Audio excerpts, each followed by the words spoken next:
(2월 16일) 매일 예배 오신 것을 환영합니다. 먼저 기도로 시작하도록 하겠습니다. 하나님 아버지, 감사합니다. 오늘도 이렇게 저희를 하나님의 임재로 인도하여 주셔서 감사합니다. 하나님, 저희가 예배를 드릴 때에 비록 함께 교회에서 드리는 것이 아닐지라도 어디서든지 언제든지 하나님께 예배를 드리는 성도님들께 은혜를 내려주시옵시고 또 하나님의 음성을 듣기를 소망합니다. 하나님의 뜻을 이루기를 소망합니다. 오늘 하루도 하나님의 말씀을 묵상하며 기도할 때에 하나님의 나라를 위해 설 수 있는 힘과 지혜를 주시옵소서. 하나님, 인도 단기 선교팀이 사역을 또한 시작하였습니다. 복음이 전해지고 사람들은 세례를 받으며 하나님의 교회들이 세워졌습니다. 감사합니다. 계속해서 인도 단기 선교팀이 각 마을로 가며 사역을 할 때에 선교사님들을 보호하여 주시옵시고 건강케 하옵시고 또 하나님의 뜻이 이루어지기를 기도합니다. 감사하며 이 모든 말씀 예수님의 이름으로 기도드렸습니다. 아멘. 네, 지금 이 시간 찬송가 298장 속죄하신 구세주를 다 함께 부르도록 하겠습니다.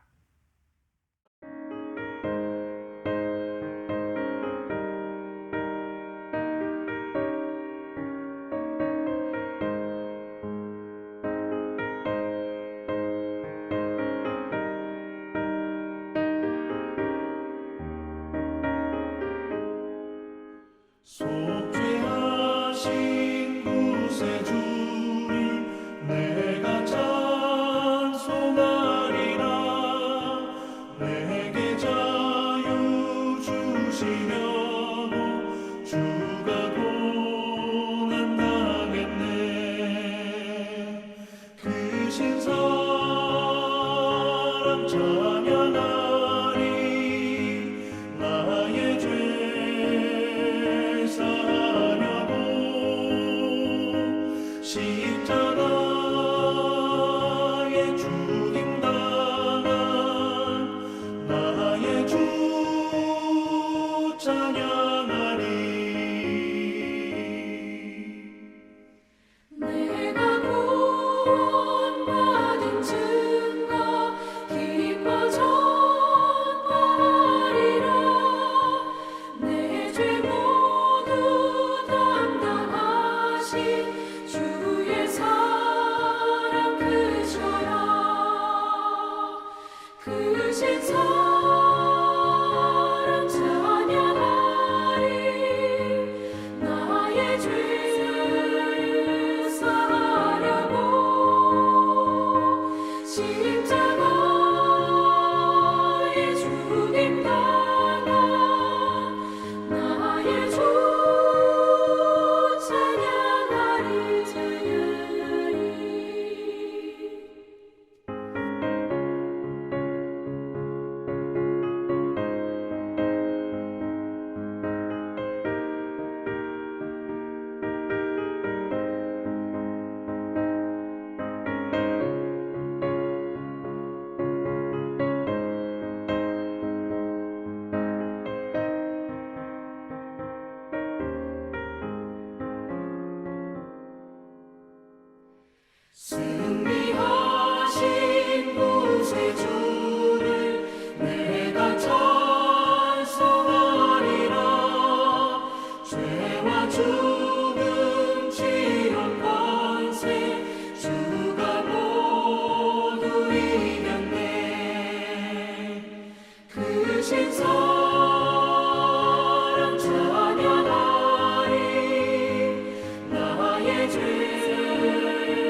오늘 하나님께서 주신 말씀은 마가복음 14장 53절부터 65절입니다.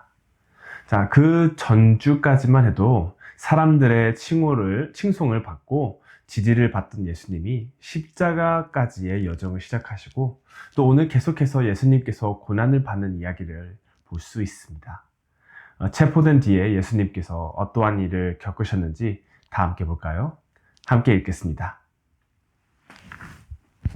그들이 예수 그리스도를 끌고 제사장에게 가니 대제사장들과 장로들과 서기관들이 다 모이더라. 베드로가 예수를 멀찍이 따라 대제사장의 집들 안까지 들어가서 아랫 사람들과 함께 앉아 불을 쬐더라. 대제사장들과 온 공회가 예수를 죽이려고 그를 칠 증거를 찾되 얻지 못하니 이는 예수를 쳐서 거짓 증언하는 자가 많으나 그 증언이 서로 일치하지 못함이라. 어떤 사람들이 일어나 예수를 쳐서 거짓 증언하여 이르되 우리가 그의 말을 들으니 손으로 지은 이 성전을 내가 헐고 손으로 짓지 아니한 다른 성전을 사흘 동안에 지으리라 하더라 하되 그 증언도 서로 일치하지 않더라. 대제사장이 가운데에 일어서서 예수에게 물어 이르되 너는 아무 대답도 없느냐? 이 사람들이 너를 치는 증거가 어떠하냐 하되 침묵하고 아무 대답도 아니하시거늘 대제사장이 다시 물어 이르되 내가 찬송받을 이의 아들 그리스도냐? 예수께서 이르시되 내가 그니라. 인자가 권능자의 우편에 앉은 것과 하늘 구름을 타고 오는 것을 너희가 보리라 하시니 대제사장이 자기 옷을 찢으며 이르되 우리가 어찌 더 증인을 요구하리요? 그 신성 모독하는 말을 너희가 들었도다. 너희는 어떻게 생각하느냐 하니 그들이 다 예수를 사형에 해당한 자로 정죄하고 어떤 사람은 그에게 침을 뱉으며 그의 얼굴을 가리고 주먹으로 치며 이르되 선지자 노릇을 하라 하고 하인들의 손바닥을 치더라. 아멘. 오늘 본문에선 예수님께서 대제사장 앞에서 심판을 받는 모습을 우리는 볼 수 있습니다. 그렇지만 이 재판은 절대 공정하지 않습니다. 어떻게든 예수님을 심판하려 거짓 증언을 퍼붓고 그 증언들조차 서로 맞지 않죠. 그러자 대제사장이 예수님께 하나님의 아들이 메시아가 맞냐라고 물었을 때 예수님은 드디어 인정을 하십니다. 내가 그니라. 그러나 정말로 하나님의 아들일까? 약속된 그리스도일까라고 생각하기도 전에 대제사장은 예수님께서 하신 말을 신성모독이라 말하고 사형받을 만한 인재라 이렇게 정합니다. 깊게 생각하면 할수록 정말로 어두운 이야기가 아닌가 싶습니다. 우리는 끝에 엔딩을 알고 있습니다. 예수님께서 십자가에 못 박혀 죽으셨지만 제3일째 되는 날 예수님께서는 부활하셨죠. 그렇지만 우리가 그렇게 끝을 그리고 엔딩을 알아도 신이시자 우리를 사랑하시고 죄를 짓지도 않으신 예수님께서 이러한 상황을 겪는다는 게 얼마나 무거운지 우리가 조금만 생각해 보면은 깊게 느껴집니다. 이러한 이야기에서도 우리는 오늘 두 가지를 배울 수 있습니다. 첫 번째로는 바로 우리의 힘으로는 하나님께 다가갈 수 없다라는 것입니다. 자, 제가 무슨 말을 하는 걸까요? 지금 예수님을 재판하고 있는 이들은 대제사장과 장로들과 서기관들로 구성되어 있다라고 우리는 오늘 본문에서 볼 수 있습니다. 정말로 아이러니하게도 신기하게도 이분들은 하나님의 말씀과 성경을 가까이 한 사람들이었습니다. 보통 우리는 이렇게 모태신앙에 성경도 잘 읽고 기도도 매일 하고 꼬박꼬박 11조도 내는 성도님들, 집사님들, 장로님들, 권사님들, 심지어 설교도 잘하는 목사님을 보면은 우리는 와, 정말로 하나님의 사람이겠구나, 하나님의 종이겠구나 라고 생각을 하고 느낍니다. 물론 이렇게 당연하게 생각하는 게 어려운 건 아닌 것 같습니다. 제 생각에도 저도 이러한 사람들을 본다면은 정말로 하나님을 신실하게 믿는 사람이구나. 하나님과 정말로 깊게 교제하고 있는 사람이구나 라고 생각을 하겠습니다. 그러나 단순히 보이는 신앙생활을 잘한다고 해서 하나님을 잘 안다라고 또한 단정 지을 수 없습니다.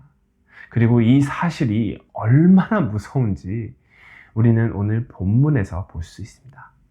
그렇게나 하나님의 성경을 공부하던 사람들은 정작 약속되었던 그리스도를 알아보지도 못하고 하나님의 뜻도 하나님의 사랑도 이해하지 못하는 것을 볼 수 있습니다. 이들은 예수님이 정말로 메시아인지 아닌지 관심도 없고 그냥 예수라는 사람이 싫었던 것 같습니다. 자기들이 삶을 바쳐 일궈냈던 것들을 부정하며 다른 사람들을 이끄는 그 예수라는 사람이 못마땅해서, 쉽게 말해 예수라는 사람이 자신의 구역을 지배하는 데 방해가 되기 때문에 싫었던 것이 아니었을까 생각합니다. 그러나 정말로 신앙생활을 하는 이유가 하나님의 경외와 사랑과 그리고 존경의 배경이었다면은 이들은 예수님께서 하신 말씀들, 사역, 그리고 기적들 하나하나를 보고 생각해보고 기도를 통해서 정말로 예수님이 그리스도인지 아닌지를 확인하는 절차를 거쳤을지도 모릅니다. 여러분, 신앙생활을 하는 이유는 무엇인가요? 우린 그저 신앙생활을 하는 이유가 하나님이 아닌 그저 해야 되니까 한다든지 다른 사람이 시키니까 한다든지 아니면 알게 모르게 자신의 입지를 위해서 자신의 이익을 위해서 신앙생활을 한다면은 하나님의 뜻은 전혀 상관없고 오히려 하나님의 뜻을 못 알아봐 너가 틀렸다라는 재판을 이와 같이 하게 되는 게 아닐까 정말로 무섭고 두렵습니다. 예로 들어서 저의 친구가 지금 저와 같은 신학교를 졸업하고 한국에서 사역을 하고 있습니다. 좀 큰 교회에서 사역을 하고 있는데요. 이 친구가 제가 며칠 전에 이야기를 나누면서 이런 이야기를 나눴습니다. 한 동료 목사님께서 너무나도 사역이 힘들고 고단해서 다른 목사님께 우울증에 대해서 이야기를 하고 삶에 대해서 나누었다고 합니다. 그에 답해서 그 이야기를 듣고 있던 목사님이 이렇게 조언을 했다고 합니다. 너의 가족을 생각해 보아라. 가족을 생각하면서 버텨라 라고 하였다고 합니다. 이것은 맞는 말이기도 합니다. 저희가 정말로 힘들면서 살기가 지쳐있을 때 저희의 사는 이유가 가족 그리고 사랑하는 것들을 위해서 조금 더 힘내야지 하는 것이 틀린 것은 아닙니다. 그러나 이 두 목사님들이 이야기를 나눠가는 과정에서 하나님, 예수님에 대한 이야기는 전혀 나오지 않았다라는 게 제 친구의 크나큰 불만이자 불평이었습니다. 그 친구는 아마 이 목사님께서 성도님이 똑같은 말씀을 드렸다라고 한다면은 그 목사님은 하나님을 믿어라, 하나님의 때를 기다려라, 하나님에 대한 이야기로 조언을 했을 터인데 다른 목사님께 자기 자신의 이야기를 나눴을 때 어떻게 하나님에 대한 이야기가 절대 안 나올 수가 있나? 목사라는 것은 단순히 그분에게 직업이 아닌가라고 이렇게 회의를 조금 느꼈다라고 합니다. 이것은 정말로 슬픈 말이기도 하지만 이것은 단순히 그 목사님에 해당되는 것만이 아닌 것 같습니다. 많은 사람들이 교회를 신실하게 다니고 성경을 정말로 꾸준히 잘 읽고는 있지만 그것을 하는 이유에 있어서 단순히 우리가 한국 교회, 한국 커뮤니티에 속해 있기 때문에 하는 것이다 라고 한다면은 그 신앙생활은 오래가지 못할 뿐더러 하나님을 알지 못하는 신앙생활이 아닐까 합니다. 우리가 신앙생활을 하는 이유는 하나님이시기 때문입니다. 우리가 신앙생활을 하는 이유는 예수님이 우리를 보혈로 구해 주셨기 때문입니다. 우리의 신앙생활의 이유는 바로 주권 대신 예수님이십니다. 여러분의 삶에서 신앙생활의 주권 되신 분은 누구이신가요? 그게 신앙생활의 이유가 주권 대신 예수님이 아니다라고 한다면은 오늘 기도를 할 때에, 오늘 계속해서 묵상을 할 때에 예수님이 중심이 되기를 기도합니다. 자, 두 번째로 우리가 본문에서 알아야 할 것은 바로 예수님께서 벌써부터 우리를 대신하였다라는 것입니다. 이 재판에서 예수님은 억울한 누명을 쓰고 있습니다. 심지어 재판하는 사람들조차 예수님의 잘못된 점을 전혀 찾을 수가 없어서 거짓 증언을 하고 있는데, 이 거짓 증언조차 맞지 않아서 그것의 신비성을 잃고 있는 것을 우리는 볼 수 있습니다. 그러나 이 재판에서 예수님께서는 자기 자신을 변호하시는 대신에 이 비난을 받으면서, 묵묵히 받으면서 가만히 계시는 것을 볼 수 있는데요. 이것은 예수님께서 이미 우리를 대신하고 계신다는 것을 알게 됩니다. 재판이 이루어진 다음에야 심판이 정해지기 때문입니다. 그러므로 예수님이 죄가 없으심에도 불구하고 재판에 끌려가신 이유는 우리를 대신해서 죄값을 받으시려는 것이기 때문이십니다. 정작 정당한 재판 앞에 서야 하는 것은 우리입니다. 하나님은 의로우신 분이시기 때문에 우리를 심판하시기에 정당하신 분이십니다. 그리고 우리가 하나님의 재판 앞에 선다면은 바리새인들이 한 것 같이 거짓이 필요 없을 정도로 우리들의 죄는 금방 판결이 날 것이고요. 그리고 또한 저희에게 받는 그런 혐의나 심판들이 정당할 것입니다. 우리는 이렇게 혐의가 확정된다면은 심판을 받기 전부터 죄의 punishment을 받기 전부터도 벌써 부끄러워지고 죄책감으로부터 벗어나지 못할 것입니다. 하나님께서 하나하나 우리가 어렸을 적부터 지금까지 우리의 죄를 보여주신다면은 그것은 정말로 크나크고 부끄러움이 아닐 수가 없겠습니다. 그러나 예수님께서 지금 이 본문에서 재판에 서서 우리를 대신해서 있지도 않은 혐의를 받으시는 것을 우리는 볼 수 있습니다. 물론 예수님을 향한 증거는 모두 거짓이고 비난이기에 일치조차 하지도 않기에 자신을 증명할 필요조차 없습니다. 그렇지만 그럼에도 불구하고 자신을 변호하지 않으신 예수님은 바로 우리를 대신해서 비난과 조롱 그리고 추궁을 받으시는 것이기 때문입니다. 그리고 이 비난, 추궁을 받음으로 인해서 십자가로 가는 길이셨기 때문에 묵묵히 가만히 계시고 이 재판을 받아들이셨습니다. 여기서 오늘 우리는 복음의 핵심을 볼 수 있습니다. 예수님이 우리를 대신하신 것. 예수님이 비난을 받으셨기 때문에 우리는 그 언젠가 하나님 재판 앞에 설 때도 아무런 걱정이 없습니다. 비난을 받지도 죄책감에 시달리지도 않을 것입니다. 그 이유는 바로 예수님께서 우리를 대신해서 재판에 서셨기 때문입니다. 잠시 시간을 내어서 이 진리에 대해서 조금 묵상해 보시길 바랍니다. 예수님께서는 우리를 대신해서 재판에 서셨고요. 우리를 대신해서 혐의를 받으셨습니다. 있지도 않은 혐의를 받으시면서 조롱과 비난을 받으시고 추궁을 받으셨습니다. 내가 죄를 짓지도 않았는데 이런 추궁을 받는다는 것이 얼마나 기분 나쁘고 얼마나 창피한 것인지 아시죠? 예수님께서는 그 모든 것을 받아들이셨습니다. 그렇게 받음으로 인해서 우리가 그 창피와 부끄러움, 죄책감에 시달리지 않게 하시기 위하시기 때문입니다. 그리고 예수님께서는 끝내 십자가에 올라가셨죠. 그리고 그 십자가에서 예수님께서는 우리를 대신해 죄값을 받으시기도 하셨습니다. 성도 여러분들, 이 복음이 사람의 마음을 움직이고 우리가 우리에 대해서도 다시 한번 보게 하며 죄에 대해서도 다시 한번 깊게 생각하게 하며 또한 하나님의 사랑 또한 보게 하는 힘이 있습니다. 이 이야기를 끝으로 예를 들어보겠습니다. 제가 들은 이야기인데요. 어느 한 부족이 있었습니다.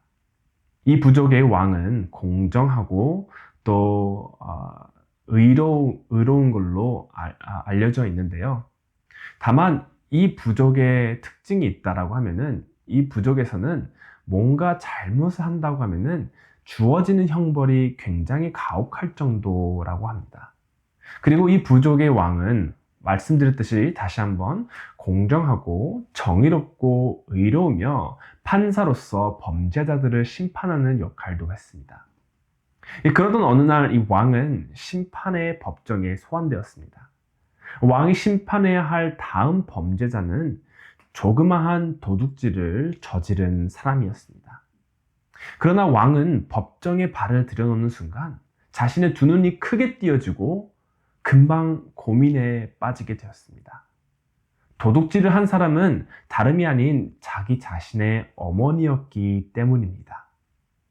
왕은 왕이기 때문에, 판사이기 때문에, 의로우기 때문에 편애를 어머니에게조차 할 수 없었습니다. 편애를 하는 순간 공정한 재판관으로서의 신뢰를 잃기 때문입니다. 어머니가 물건을 훔친 것은 이미 확정이 되었고요. 그 행동의 이유가 무엇이든 간에 실제로 범죄를 저질렀다는 것은 부인할 수 없는 사실이었기 때문에 왕은 심판을 내렸습니다. 범죄자는 부족의 법에 따라서 잔인하게 때려지고 채찍질을 받는 걸로 형벌을 받도록 명령했습니다. 그러나 처벌이 시작되기 바로 전에 왕은 앞으로 나섰습니다. 그는 자신의 형벌 장소에 어머니 대신 자기 자신이 쇠사슬로 묶고 부하들에게 자신에게 어머니 대신 형벌을 주고 어머니를 풀어주라 명령합니다. 죄를 지으면 누군가는 대가를 치러야 합니다. 왕은 어머니를 사랑하기 때문에 어머니가 도저히 어머니가 그 형벌을 받는 것을 참지 못해 자신이 대신 그 죄의 대가를 치렀습니다. 자, 이제 어머니의 마음의 무게를 상상할 수 있을까요? 어머니는 자유를 얻었지만 형벌을 받지 않아도 되고 죄인이라는